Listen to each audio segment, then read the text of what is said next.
Welcome to the Daily Insider here on Vegas Insider. I am Kevin Rogers. Today is Tuesday, December 21st, 2021, and got a lot to get to today. Alex Smart, Vegas Insider handicapper, will join us coming up in just a few moments. Alex is on fire in the NFL. He right now is third in units. He's had 7 straight guarantees. He was 3-1 on Sunday. So we'll get Alex's thoughts on last night's games, also 2 games tonight.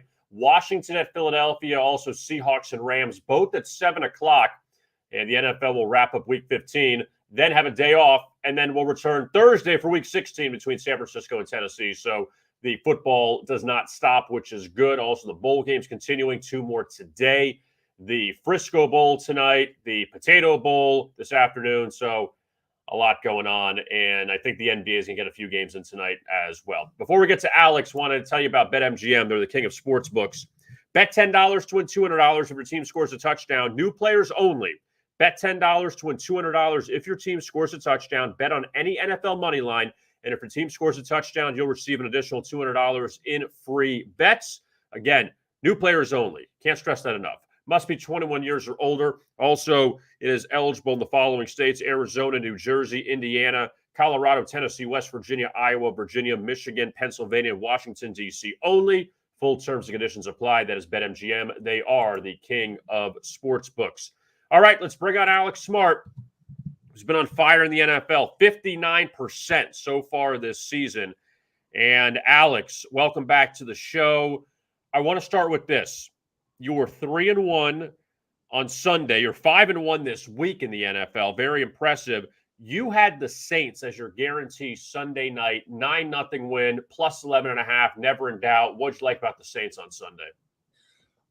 You know what I liked the most about the game in particular and the points that we were getting is that was quite an emotional, energy draining game for Tampa Bay the week before against Buffalo. And they looked flat in that fourth quarter, obviously, because of all the energy they put out in the first half of that game against Buffalo. And I think I just expected, I was betting, and I was, feeling very strongly about this, that it would continue. And now that that's out of the way and the playoffs are almost here, I expect Tampa Bay to be on fire from here on in. But, depending on the lines, we're going to look at those two. So the Saints, you nailed that one Sunday night, 9-0 win over the Buccaneers. We'll get to last night's action in just a moment, but I just want to stay on Sunday. You and I actually were on the same side on this one, the Bengals over the Broncos. And the Bengals, they were coming off of back-to-back home losses, Alex, to the Chargers and to the 49ers. In the San Francisco game, they came back after that big deficit, tied it, went to overtime, took the lead, then Garoppolo threw the touchdown pass in overtime. But what did you like about Cincinnati on Sunday to pick them against Denver? I just love their smash mouth defense. I'm not crazy about, everybody wants to make a big deal out of Burrows, and everybody just wants to, push forward with this quarterback concept. It's not the offense that I look at. I've been really concentrating on the defense, and I really like their defense, and they could be a force here in at least the first part of the playoffs. Now, another game that you had, I found this is totally going against all the perception, and you wouldn't think that 2-2-11 teams, you would have all this perception on the favorites to just roll because the Urban Meyer situation would happen, him getting fired and everything that we know about. But that line blew up, and the Jags were laying 3.5. It closed at 6. You grabbed Houston with the points, and that was another one that seemed never in doubt simply because people wanted to believe Jacksonville would buck up. Now they're going to play, that Urban Meyer's gone. But don't forget one thing. Houston destroyed Jacksonville in week 1 of the season. Granted, it was Tyrod Taylor quarterback. This was Davis Mills this past Sunday. But Houston still had Jacksonville's number, at least in the first game. Yeah, absolutely. And you had to look at that. Laying points with a team like Jacksonville, that's going to set up red flags right away. And just didn't want to go there and felt strongly that this was going to be – I actually thought this was going to be a field goal type game. I didn't really honestly believe that we were going to watch Houston just roll. But, this Jacksonville team needs to they're always rebuilding, it seems. They have to do that. Yeah, and Trevor Lawrence, he's got the talent. We'll just see with a new coach what will happen moving forward. But obviously Jacksonville season in the toilet. Now let's look at last night, and you didn't have any picks on the site, but I still want to get your thoughts on these two games. All right, so the Raiders beat the Browns 16-14 in a game that Cleveland was favored Saturday. Game was supposed to kick off Saturday. Cleveland's COVID problems pushed it back to Monday. Back and forth with the line. We found out yesterday Baker Mayfield's not going to play. Case Keenum's not going to play. So then it was Nick Mullins that came in, did an admirable job considering the circumstances, took the lead late, and then the Raiders ended up kicking the game-winning field goal. But how about this, though, Alex? Las Vegas 0-5 against the spread this year as a favorite. Yeah, it's been a complete disaster. I think the Raiders fans just continue, whether it was in Oakland, whether it was here, it's like a lot of disappointment has really followed this team lately. And we'll see where it goes from here. I'm really a loss for words when it comes to the Browns, because the Browns have the talent to be a much better team. So, who do we point the finger at? And the same with the Raiders. And we'll see where we go from here. That was where I thought that kind of game would be. It would be a coin flip, and I just stayed away from it.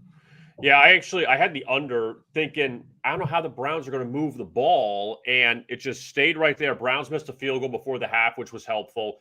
But Las Vegas now has the tiebreaker over Cleveland. They're both 7-7. So for as miserable as the Raiders have been recently, they had the Gruden firing. They played well for a few games, then fell off. But they still have a tiebreaker, still in the mix, in the dreaded mix. And Cleveland at 7-7, that's a bad loss for them. Understandably, the circumstances are against them, but still. So last night, the Vikings beat the Bears 17-9. Another miserable game this was. But Minnesota was in control of 17-3. Chicago got a late touchdown. No point after. Minnesota covers. Vikings, Alex, I mean, talk about kicking yourself for losing the Lions game, for the Cardinals game if they missed that late field goal. I mean, they got some losses on the resume you kind of question. But Minnesota right now, that final wild card spot in the NFC. Yeah, it's a tough team that have put their fans in through a lot of ups and downs this season. They still haven't won a game by more than 8 points. So, this is something we also have to consider, and something I considered last night too. And I just, it seems like nothing is easy for the Vikings, despite of their grit and their talent level. So going forward here, that's another team you have to keep an eye on. But, looking at totals, and I see that defense actually starting to culminate here, but I'm not going to give them a lot of kudos here for what they did against Chicago. Chicago has pretty well rolled up their camp for the season. I think it's over. Yeah, in Minnesota, they get the Rams coming up next week at home. So, again, the Vikings got to play themselves into the playoffs, and they still got to play Green Bay again at Lambeau Field. They got Chicago again at the end, but still, the Vikings, that's a game you cannot lose. Last night they didn't, so a good win for them. Now let's shift gears to tonight. The football team of Washington, they go to Philadelphia to take on the Eagles, and we're going to find out what this afternoon if Taylor Heineke can play. I mean, this is what it's gotten to, Alex, that we're going to have to wait till before the game. It was yesterday with Baker Mayfield, and you found out he was still in the protocol. Same thing with Taylor Heineke. Obviously, if he doesn't play, Washington in big trouble at the quarterback position. But Jalen Hurts expected back for the Eagles after he missed the Jets game a few weeks ago. What are your thoughts on this game, considering we still have a lot of details missing? Well, that's Washington's another team. When their defense is on and they're healthy, this is another smash mouth defense. And you always have to look at these types of defenses this time of year. I know the quarterback position is extremely important, but when we're down into the nitty-gritty time of the season, I really, really pay attention to defenses, and that's what I'm really focusing on here. And if anybody likes the points here, it is an option. I'm not saying do that, but it is an option. Yeah, and look, and in all honesty, with all these games at this point, Alex, with the COVID situations, that there's no shame in saying, I'm going to wait until I get all the information. And to say, look, you go back to the Raiders-Browns game yesterday. You could have grabbed the Raiders +3 early in the day before the Mayfield news came out. If Baker Mayfield clears the protocol, that number moves up. And you say, okay, now I got him +3, but then it flips. Unfortunately, this is what the state is for everyone dealing with this at this point. Yeah, it's another, we've always had to look at injuries, but now we've got this extra option in there. And, when you're working for your hard, this is like, I mean, when you're putting, this is a business essentially, especially on our end, and you can't just throw your money, fast and furiously because you want some action. I want some action that's going to be winning action, and I'm going to be specifically careful with the money that I put down. And I recommend that for clients. I recommend that for anybody, for anything. And I'm just, this is an echo chamber between me and you, and I hope people are hearing what I'm saying. Yeah, and that's all we can do is just wait and see. And you wait a little bit, at least you have more information is always better. Now, I was about to say the late game, but both games are starting at the same time. They're both at 7 o'clock, so it's a little tricky. Both regional games. We don't have a 7 and 10. It's both 7s. Seahawks and the Rams tonight out in LA. And the Rams, Alex, were dealing with COVID issues. We'll see who ends up clearing the protocol. It looks like probably Odell Beckham will play tonight. And you got a lot of other guys trying to get through it as the day goes on. Seattle getting 7 in this game. Very interesting because the Seahawks, they were awful for a while. They've won 2 in a row. They beat San Francisco at home. They won at Houston, put up 30 points or more in each of those games, which is very, very much of a change of this offense, which did nothing for a while.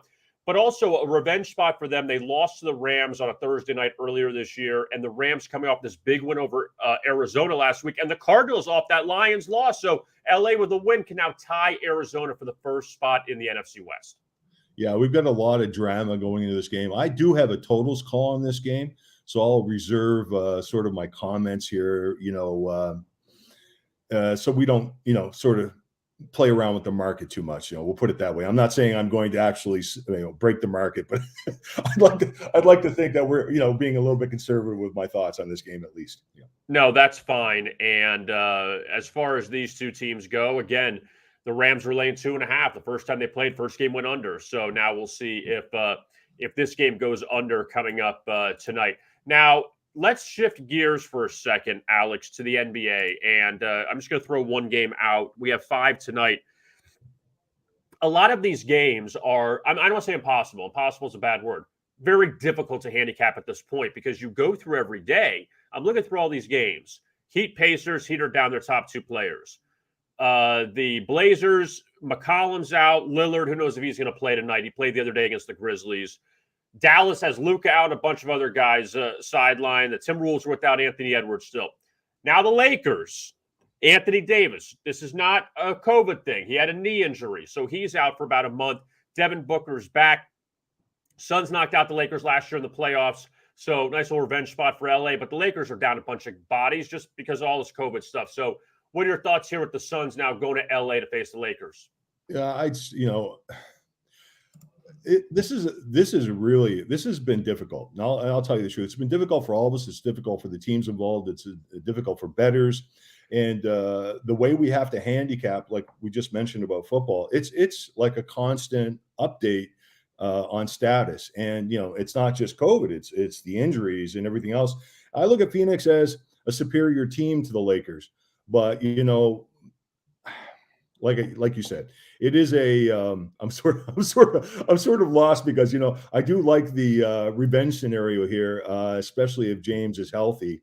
And but, it depends on the points and it depends on the bodies on the court. And, just mentioning this and extending off on this conversation a little bit, the NBA is supposed to, or offering the players union or the teams to possibly bring replacement players in. Am I correct on that? Well, I think they're expanding. I don't know about expanding the rosters, but at least allowing more of these G League players. They call it the hardship. They got to get anybody they can to fill out these. You can't have 6 guys on these rosters. I mean, you got to get anybody you can for the entire league. It's not like, one team is irresponsible. Everybody's dealing with this. And then the handicapping will be difficult again because, looking at an individual player, how he fits into a lineup. I mean, we're going to have some, maybe limited action here for a little while till we get things organized, I think. I think the one thing too, Alex, that's very that I don't understand from the Adam Silver standpoint is Christmas Day is like your Super Bowl in a sense of the season. You showcase all of it. It's on Saturday this year. You got 5 games like you do every year. And Friday is off for the 24th. Why is it that they didn't say, look, all the stuff is going on. Giannis in the protocol, Durant's the protocol, Trae Young's in the protocol. These guys are going to play on Saturday in these Christmas games that they're showcasing. Why not take 3 or 4 days off, shut the league down like the NHL is doing starting tomorrow for a few days? Let's just reset things. Let's get back Saturday. Let's get our stars back and try to slowly get back into this instead of trying to squeeze all these games in. Now, granted, the NHL has the Olympic break that they're probably going to take and make up those games, but why not take these few days off and say, let's restart Saturday and try to get these guys back? I completely agree, and I think that question is being asked around sports talk radio today. It's being I listened to a couple of conversations, and does it all come down to money? Does it all come down to greed? How much money is the league going to lose? Advertising, and I think maybe that's where we're at now, unfortunately. So. Finally, before I let you go, any thoughts in general on the Bulls? We got 2 Bulls today. Just anything you're looking at least moving ahead? Looking at some of these games going forward now, I do have certain line circles, certain games circled as we go forward, and especially in the bowl season. And I'm crossing my fingers. We always see some line moves here as time goes on, and I'm just waiting for lines to cross a certain threshold one way or another way for me to pull the trigger. In past years, I've sort of jumped the gun and grabbed my best numbers off the bat, but this year seems a little bit different. And for me, anyway, the feel of it. So I'm that's what I'm doing essentially, without picking in actually any individual games right off the bat right now. And also, too, we're seeing a lot of these now more players that are stepping aside from the bowl games. You saw Kenny Pickett, the quarterback at Pittsburgh, was a Heisman finalist, stepping aside. And again, you don't want to lay points with Pittsburgh and you find out, oh, Kenny Pickett's not going to play. That kind of changes the dynamic of everything because he's their best player. Yeah, you've got it spot on. And, this is part of handicapping now. And this is the new world of handicapping. And we used to be able to look at things maybe a week out all the time, or even 2 weeks out. And you just can't do that as easily anymore. So, Alex Smart, 51-35-2 in the NFL, 59% plus 12-35, 5-1 in week 15 of the NFL. And tonight, what you have, just Rams Seahawks, that's your only pick you have up? That's my only NFL. Hopefully I'm going to have some more college basketball. I've got one NBA because it's hard. We discussed that. It's hard. So yeah, and that's what's going on tonight. And a couple of college bowl games today. I've got both college bowl games up actually. Okay, great. The Frisco Bowl tonight, Texas, San Antonio, San Diego State, and the Potato Bowl, the famous Potato Bowl with Kent State and Wyoming coming up this afternoon. Alex Smart, thank you so much. We appreciate it. Happy holidays. We'll talk to you again next week. Happy holidays, buddy. Thank you. Always a pleasure. All right, there is Alex Smart. Always good stuff out of him, and he's having a great NFL season and hit some real good underdogs on Sunday with Houston against Jacksonville. The Saints totally nailed that one against Tampa Bay, shutting out the Buccaneers. And Tampa Bay's got their issues now. Chris Godwin's out for the season with a torn ACL, and Antonio Brown expected back this week for the Bucs, but they definitely have a lot of injury issues they're dealing with right now. All right, we're going to look at some NBA and some college football coming up in just a few moments. First, DraftKings Championship Series, you know all about it. We told you about the GOAT. He's your friend now. You got to keep an eye on him, okay? He's going to wear that crown proudly, and he's the GOAT. He's got a seat at the Tournament of Champions. Can you do that too? DraftKings Championship Series is the ultimate competition of contest winners from daily fantasy sports, sportsbook, and casino, the one and only place you can compete in the king of competitions. The best of the best in each domain will compete for series supremacy in their own domain's Tournament of Champions. They'll have one goal in mind: win the ultimate crown and earn the title of the greatest of all time, the GOAT. That's right. You can wear that crown proudly, just like our friend. And you get more information at DraftKings.com today. Now, we're going to look at some other things inside of the sports world that is not necessarily NFL, considering we have the 2 games tonight, the Seahawks and the Rams, which is going to be an interesting game, I believe, just because Seattle is just playing a lot better at this point. And at least from what they've done recently, their offense has showed up. They've looked good. And, the other thing, too, is you had some more confidence with Russell Wilson.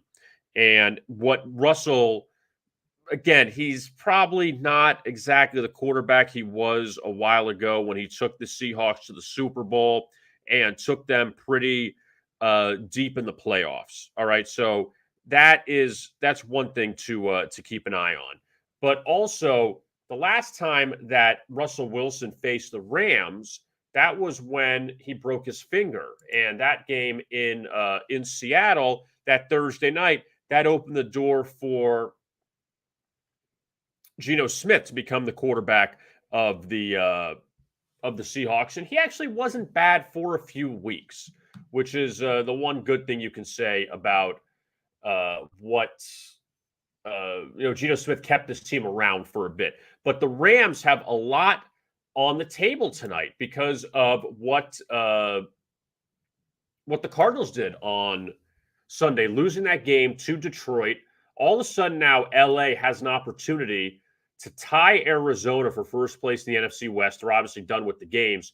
The Rams still play San Francisco one more time, and the 49ers have a huge game Thursday at Tennessee. San Francisco right in the wild card race. Minnesota's in the wild card race, but the Rams face the Vikings this week, and that obviously big game for both those teams. But LA has gone from a point where they were going to go on the road for the first round to now being at home potentially in the first round. It looks like Green Bay, they have the inside track on the number one seed. And remember, only one team gets a bye now, not two. Last year we saw the extra team added to the playoffs, so it kind of messed things up where it's no longer top two teams get the bye as the number one seed, and that's Green Bay. And the Packers have the tiebreaker over the Rams. They have the tiebreaker over the Cardinals. So unless Green Bay melts down here down the stretch, and you look back at how big that Baltimore game was the other day for NFC seeding, that Baltimore beats Green Bay, that really messes things up. But the Packers now the inside track, and Los Angeles just trying to get to maybe a home game in the first round. And obviously for Seattle, they want to finish off the season on a strong note. They get Chicago and Detroit coming up at home, and then at Arizona. So Seattle can still make a little bit of a headway as far as trying to get towards a winning record, because they're not going to be in the playoffs once all said and done. All right. The football team and the Eagles, they meet up in Philly tonight at 7 o'clock, and you get Jalen Hurts back for Philadelphia. Number one, the Eagles beat the Jets with Gardner Minshew at quarterback, and Gardner Minshew, greatest backup of all time, right? He came in, helped Philadelphia get that win, and the Eagles right now, they are 6-7. Washington 6-7. Washington was dealt a tough loss last week by Dallas. Obviously, Cowboys were up big in that game. Washington came back. They had the pick six, and they had opportunities, but Taylor Heineke got hurt. And then with Taylor Heineke out, and Taylor Heineke is no Joe Theismann or Mark Rippon or anybody like that, but he still is the best option Washington has right now at quarterback. So you don't even know if he's playing tonight due to the COVID protocols.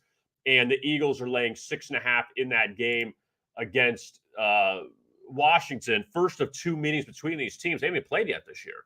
But you're going to get a winner likely. You're not going to get a tie. So you're going to have the winner at 7-7 still in this NFC for, you know who the top four are going to be. Not the order, Green Bay likely number one, but you know it's going to be Packers, Cardinals, Cowboys, Buccaneers, and the Rams. You're going to get 5 right there. All right. Then it's going to be 6-7, San Francisco, Minnesota. Atlanta really blew an opportunity against San Francisco last week. The Falcons still at 6-8. They get Detroit this week. The Eagles, Washington, still there. New Orleans, 7-7. They've made a bit of a comeback now, winning the last 2 games. They get the Dolphins coming up on Monday night. So New Orleans, they're also in the mix for the playoffs. So a lot going on there for those final couple seeds in the NFC. Now let's take a look at the NBA for tonight, whatever we have going on in the NBA, because You had Wizards, Nets wiped out, which we knew a few days ago. Nothing shocking there. All right, Pacers and the Heat in Miami. And the Heat, I believe I saw they have 9 guys available against the Pacers. And Miami won at Indiana back a few weeks ago. It was about a 5.5-point underdog. Now the Pacers are laying 1.5 at BetMGM. And that total is at 209.5. And Indiana coming off a win over Detroit a few days ago. The Heat lost to Detroit, in fact, over the weekend on Sunday. But again, they're down so many guys that you can only take so much out of this part of the season because of all of these COVID situation, but also the Heat. Their 2 guys are missing, Bam Adebayo and Jimmy Butler. The 2 best players are both out, non-COVID related injuries. Jimmy Butler's out, tailbone injury, and Bam Adebayo broke his thumb. So that's what's going on with them. Indiana snapped a 2-game skid by beating Detroit a few days ago, and the Pacers at 13-18, but the Pacers laying points because there's not a lot of guys available for the Heat. The Pistons and the Knicks in New York tonight. I actually like the Knicks in this game. I'll tell you why. So the Knicks have lost 5 straight at home. They're 5-10 at the Garden this year. The last 5 home games for the Knicks, who have they played? The Bucks, the Warriors, the night Steph broke the 3-point record. Nuggets, Bulls, Suns. It's pretty good competition, and the Knicks were underdogs in most of those games. Now they get Detroit, who just snapped a 14-game skid by beating Miami on Sunday night. Cade Cunningham had 4 points the other day in that game. He had I think, 10 assists, but the scoring for Cade Cunningham has not been consistent this year. Kemba Walker actually played the other day. Tom Thibodeau had no choice. He brought him in against the Celtics, and he had a great game. So we're going to see more Kemba likely tonight because the Knicks don't have as many bodies. But I just think this is a good spot for the Knicks considering they're off that loss to the Celtics. They've had a bit of a rough stretch. They've beaten some bad teams. I know they've lost to bad teams, too. They lost to Orlando a few times earlier this year. But I just think after losing to all these really good teams at the Garden, playoff teams, Bucks and Suns were in the finals last year. They just lost to those 2 teams. The Nuggets were in the Western Conference Finals. The second round. The Suns and Clippers were in the finals. The Nuggets were in the second round of the finals. The Bulls have made so many strides this year. Now you're playing the Pistons. You got to win this game if you're the Knicks. You got to win it. You got to cover. The Pelicans laying 1.5 to the Blazers, but I may have to update that one because it's up to 2.5 now.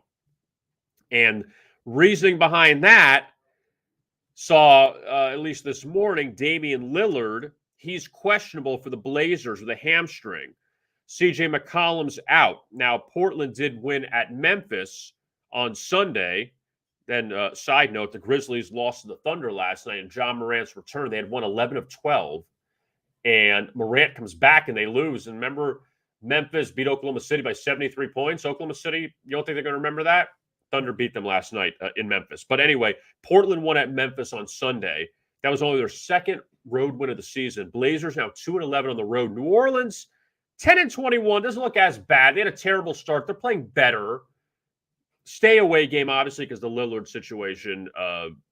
Portland's got nothing past that if he's out. All right, Minnesota and Dallas, and the Mavericks are without Luka Doncic. Porzingis is questionable. They had a lot of guys out. Minnesota, meanwhile, no Anthony Edwards. He's on the COVID list. I just saw Patrick Beverley's not going to play. You still get Towns, and you still got D'Angelo Russell. Minnesota's won 4 straight. Minnesota's a wacky team. All those teams in Minnesota, the Timberwolves, the Vikings, can't figure any of them out. The Twins. I mean, seriously. I feel like you got them figured out, then they disappoint you. Then when they disappoint you, they figure it out.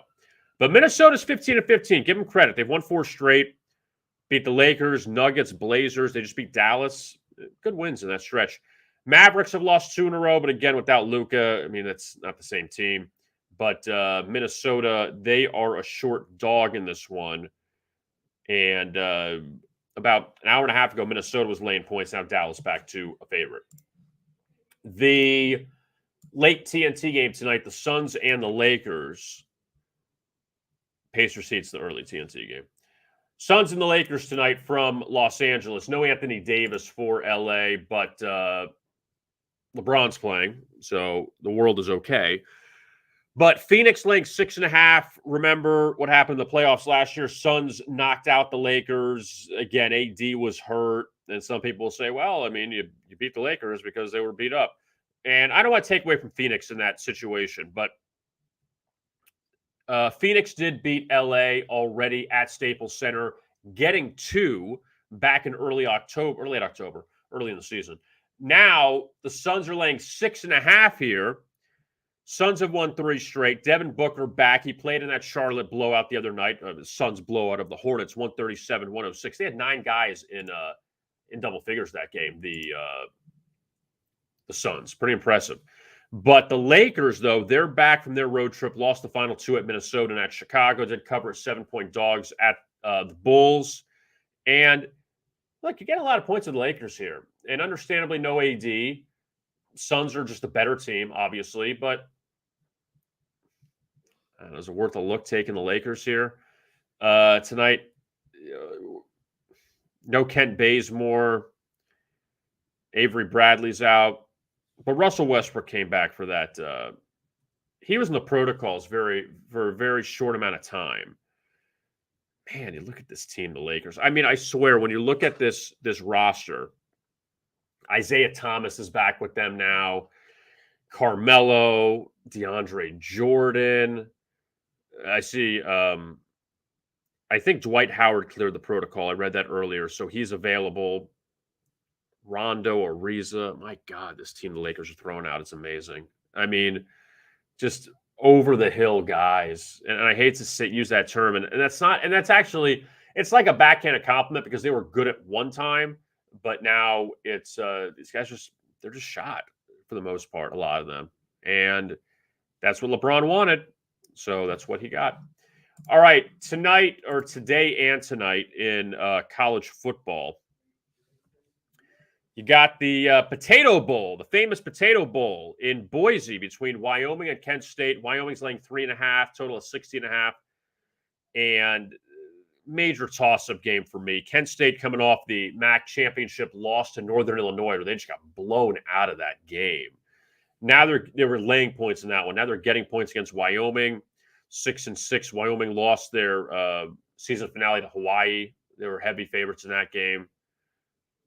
Travel, obviously, not as much of an issue for Wyoming, going to Idaho as opposed to Kent State and Ohio. Tough game. San Diego State faces UTSA in the Frisco Bowl. It's actually a pretty good matchup. Aztecs 11-2, Roadrunners 12-1, and UTSA is without their top running back Chance McCormick, who is going to prepare for the NFL. Or did I say Chance? Excuse me. I meant Sincere. Why did I call him Chance McCormick? Who is Chance McCormick? I don't know why. Sincere McCormick. I don't know why I got him confused with someone else. Excuse me, Meat Nation. But Sincere McCormick, he is out. He had a huge season for UTSA. I think it was 6th in the country in rushing yards. He had 15 touchdowns. He had over 200 yards rushing in the Conference USA Championship against Western Kentucky. He had 3 touchdowns. He's going to sit, not risk the NFL. That's fine. There's no reason to. UTSA, though, they had several covers this year as an underdog. Outright wins, I should say, and covers. They did against Western Kentucky in the Conference USA Championship. They won at Memphis earlier this year as an underdog. They won at Illinois as an underdog. UTSA has never won a bowl game in their short history. They're 0-2. But they have a chance to finish with 13 wins. So in spite of McCormick being out, I think they're a good look tonight. San Diego State, they were blown out by Utah State in the Mountain West title game. And look, Utah State finished really strong because they beat Oregon State in the LA Bowl on Saturday. But UTSA getting points. Frisco, the Dallas area, San Antonio is about a 4-hour drive from Dallas. You're going to get a lot of fans there. They obviously had a huge turnout for the Conference USA title game at home at the Alamo Dome. So San Diego State going to Texas, and I think UTSA is worth a look here, even without McCormick in the lineup. And by the way, tomorrow, we'll talk about it more. You have the Armed Forces Bowl, Missouri and Army. Army has jumped up to a 6.5-point favorite. The running back for Tyler Beatty for Missouri, he's not going to play. So that does not help the Tigers at all, who already struggle offensively. Beatty was their biggest offensive weapon, and now he's out. So that's an issue. And by the way, too, this other note, if you had the Myrtle Beach Bowl yesterday, I had the under in that game between Old Dominion and Tulsa. If you missed it, so Old Dominion, who was an 8-point underdog, they ran the opening kickback for a touchdown. Tulsa went down probably minute 45, 80 yards, touchdown, 7-7 out of the shoot, 2 minutes in, under 54. My God. Now, all right, this is already a disaster. Tulsa scored again in the first quarter, 14-7 after one. So you figure, okay, this is another shootout. All these bowls have been shootouts. Slowed down considerably. And Old Dominion had one touchdown the rest of the game. They got the opening kickoff. They returned for a touchdown. They scored one touchdown in the final three quarters. Actually, final shoot, 59-45 of the game. And Old Dominion had a touchdown they would have scored, but a great play by Tulsa, by the defensive back, to knock the ball out of the end zone, or knock the ball out of his hands, went out of the end zone for a touchback. And that pretty much solidified if you had Tulsa laying the points, because that would have made it, I believe, a 7-point game at that time. Tulsa got the ball back, and they eventually won the game by 13, 30-17. They covered the 8.5. And Tulsa, who ended the season 3 straight wins, they were 3-6. They finished 6-6 to get to the bowl. They won their bowl game, so 7-6, a winning season for them. Old Dominion actually had a good run too at the end. I think it was 5 straight they won, 4 or 5 in a row they won, and then they lost that game. But these bowl games gives you something to watch here towards the end of the season. And NHL, by the way, there's 2 games tonight, and they're going to stop tomorrow. They're going to stop for about 4 or 5 days, try to get the train back on the tracks. Rumors were NHL players aren't going to China for the Olympics, which makes a whole lot of sense. So that February 3-week hiatus they were going to have, now they'll probably make up all these games, hope everything is better then, and then just have the season back on track. You have college basketball tonight, and Xavier Villanova inside the Big East. That's one of the games. Also, UConn and Marquette, another good game inside the Big East. You have Kansas, Colorado, a couple old Big 12 rivals meeting up in Boulder tonight. KU laying 10.5 in that game, and Connecticut laying 4.5, 5 against Marquette in the Big East. Also, one thing I will say before we get out of here with the Big East, they're making a huge mistake. They are granting forfeits for games that get called off because of COVID, and there's been a handful of games right now. I mean, you had last night there were 2 games scheduled. Tomorrow, Georgetown, Providence knocked off, so it's going to be a forfeit. It should not be that way. They should fix that, where everyone's going through this mess right now. These teams aren't being irresponsible. You got to fix it. You have to fix it for the Big East. You can't have all these teams losing games when they haven't even played just because you set rules a long time ago. That should not be the case. BetMGM, the king of sports books. New players only. Bet $10 to win $200 if your team scores a touchdown. Bet on any NFL money line, and if your team scores a touchdown, you'll receive an additional $200 in free bets. Again, must be 21 years or older to play. Eligible in Arizona, New Jersey, Indiana, Colorado, Tennessee, West Virginia, Iowa, Virginia, Michigan, Pennsylvania, Washington, D.C. only. Full terms and conditions applied. That is BetMGM. They are the king of sports books. I am Kevin Rogers. My thanks to Alex Smart for joining us today. Check out his picks for the NFL tonight. Seahawks, Rams. He's on a 7-0 guarantee run. So check that out. And we will talk to you again tomorrow at noon Eastern.